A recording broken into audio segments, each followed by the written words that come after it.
Okay, so we're going to talk about measurement, accuracy, and significant digits.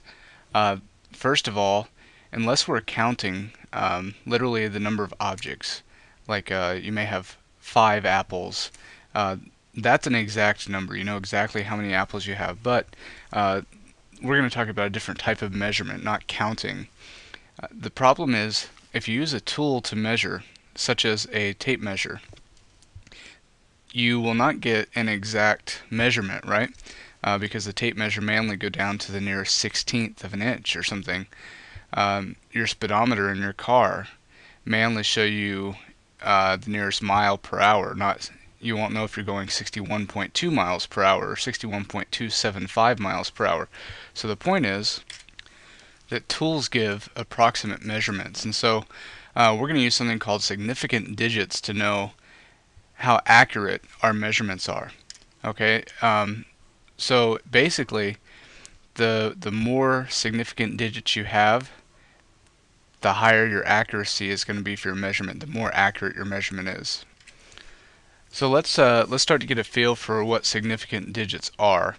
The first thing we're going to do is realize that you count significant digits. You find your first significant digit and your last, and then you count in between. So from first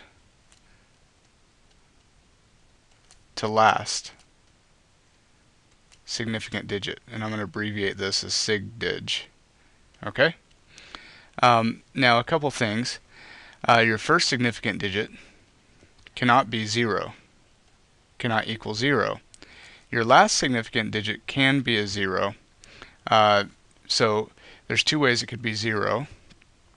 It could be 0 with a bar over it. That means that this number is significant. Or it could be 0 that we typically don't write. And you'll see what I mean in just a minute. I know this probably doesn't make much sense yet, but we'll go through some examples. Okay? Okay, so here's a measurement, 272.4 kilograms.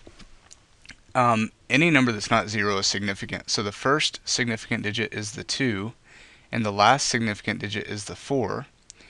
And so every significant digit in between is also significant. So you've got 1, 2, 3, 4 significant digits.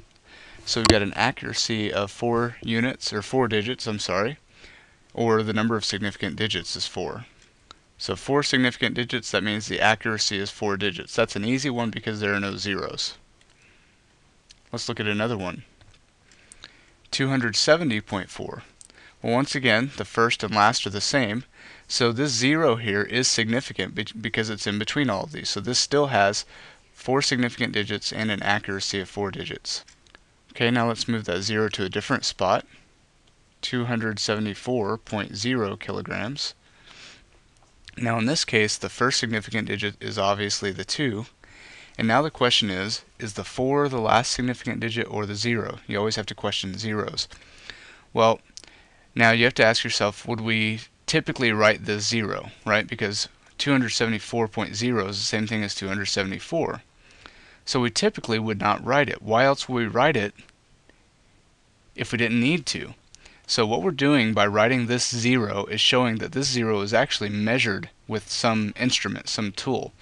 So because it's written and we didn't have to write it, this 0 is significant.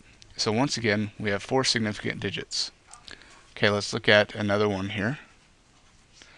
2,740 kilograms with a bar over the 0. Well, the 2 is significant. The 0 is significant because it has a bar on it, right? That's what I said up here. So this also has 4 significant digits with an accuracy of 4 digits. Now let's look at something like this where there is no bar over the 0. The question is it still significant? Well, the 2 is significant. This 0 has to be written. There's no other way to write 2,740. You have to write this 0. So since it has to be there, we don't have a choice, and there's no bar over it, this 0 is not significant. So the last significant digit is this 4. So in this case, we only have 3 significant digits or an accuracy of 3 digits. The first zeros are not significant because your first digit can't be 0. Your last digit typically wouldn't be written, so this has 4 significant digits.